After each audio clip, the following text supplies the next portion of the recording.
মানুষের শরীর খারাপ হলে কি হয়, মানে কেউ চায় যে একটু রেস্ট নেবে, একটু ভালো মন্দ খাবে, সারাক্ষণ শুয়ে থাকবে। কিন্তু আমার আমার শরীরটা খারাপ, আমার মনে হচ্ছে যে আমি কিছু খাই, কিন্তু না, কিছু খেতে ইচ্ছা করছে না।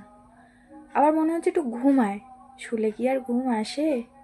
মনে হচ্ছে কোথাও যায়, না না, যাওয়া তো যাবেই না, কোনো মতেই না। কিন্তু আমার যেতে ইচ্ছা করছে, খেতেও ইচ্ছা করছে, খেতে পারবো না।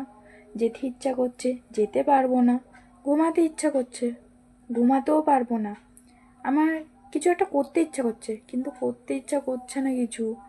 কি যে করব, কেমন যেন নিজেকে পাগল পাগল লাগে। কি যে করা যায় বুঝতেই পারছি না। এই ভিডিওটা জাস্ট মনে হচ্ছে যে একটু ভিডিও বানাই, কিন্তু আবার মনে হচ্ছে ভিডিও বানাবো না, কিন্তু আমি বানাচ্ছি। কি চাইছি আমি?